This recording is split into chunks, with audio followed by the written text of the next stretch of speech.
मैं कहता हूं 99% बेनिफिट खाली सूक्ष्म व्यायाम जो सब कर सकते हैं, 100 साल तक के बड़े बुजुर्ग और 2 साल तक के बच्चे।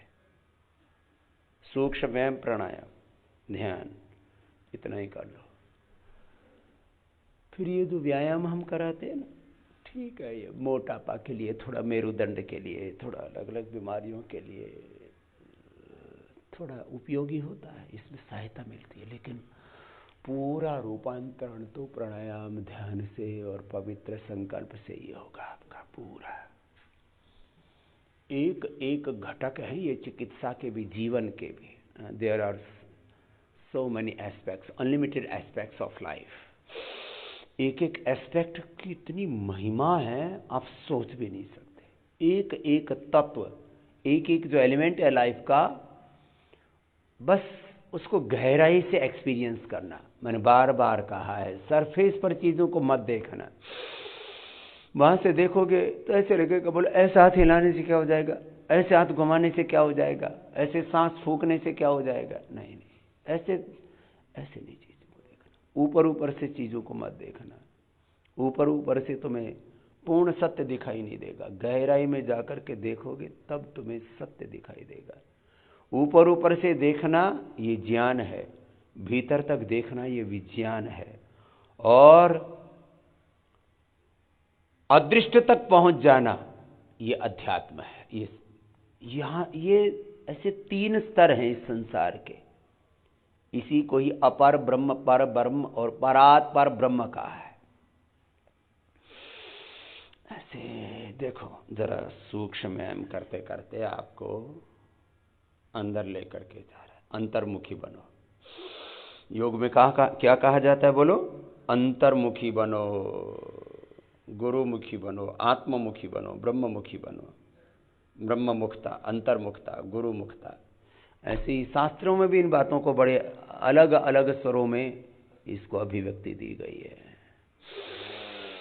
ऐसे जरा फिर से कुछ कह रहा हूं आपको।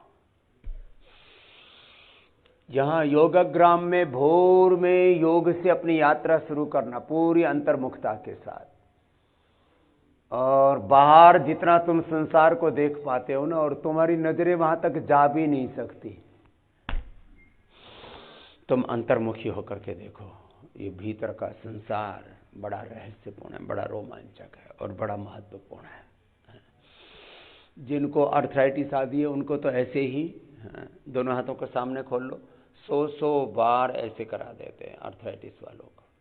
जिनको मोटापा है उनको मोटापा वाले, जिनको कमर का दर्द है उनको कमर वाले दर्द के अभ्यास 100 बार तो नहीं कराते, वो 10 से 20 बार कराते हैं, लेकिन बहुत धीरे धीरे कराते हैं। और फिर जिनको डायबिटीज़ है, किडनी की समस्याएं, पेट की समस्याएं हैं, उनको फिर मंडूकासन, शशकासन, योग मुद्रासन, वक्रासन, गोमुखासन, पवन मुक्तासन, उत्तान पादासन, नौकासन, एक एक आसन 100 बार भस्त्रिका कपालभाति के साथ, और फिर 500 बार एक आसन में 500 बार कपालभाति हो गया। अब आपने 5 से 10 आसन किए तो अपने आप ही प्राणायाम भी हो गया। ऐसी छोटी छोटी बातें जो यहां पर बताते हैं, आप ब्लेंडली फेथ करो। अब मैं हमेशा तर्क की बात करता हूं और फिर कह रहा हूं ब्लेंडली फेथ करो। मैं लॉजिक की बात करता हूं, साइंटिफिक टेम्परामेंट्री की बात करता हूं, मैं तर्क की बात करता हूं, लेकिन तर्क भी हमें सत्य तक लेकर के जाता है।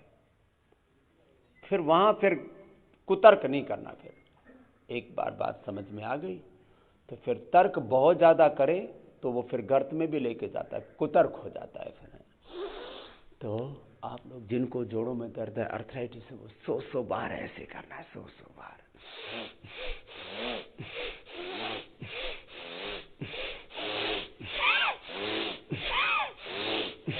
तो भस्त्रिका हो रहा है ना, कपालभाति हो रहा है। एक एक अभ्यास ऐसे।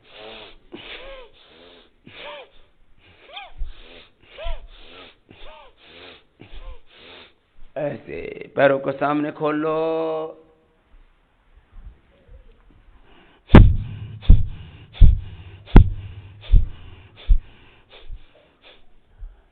अब वाली बात को पूरा करके 2-3 बात और कह देता हूं। मैं तो कहता हूं कुछ ज्यादा समझ में आए या ना आए, सुबह सुबह योग कर लो। समझ में आ जाए तो भी कर लो, और ना समझ में आए तो भी कर लो। समझ में आए तो भी सोते हो कि नहीं सोते? किसी से पूछा कि सोना चाहिए कि नहीं सोना चाहिए? तुम्हें पता है बालक कैसे पैदा होते हैं, फिर भी शादी करते हो और बालक पैदा हो जाते हैं। जो साइंस है कि कैसे बच्चे पैदा होते हैं, किस तरह से लड़का कैसे लड़का होता है, कैसे लड़की होती है, किस तरह से पूरी ये प्रक्रिया है, किस तरह से उनका पोषण होता है, 99% लोगों को पता नहीं होता। तुमको तो क्या पता होगा, डॉक्टर को ही नहीं पता कि ये बालक कैसे पैदा होते हैं, कैसे उनमें आत्मा आती है, किसी को नहीं पता। फिर भी सबके अंदर आत्मा आई हुई है।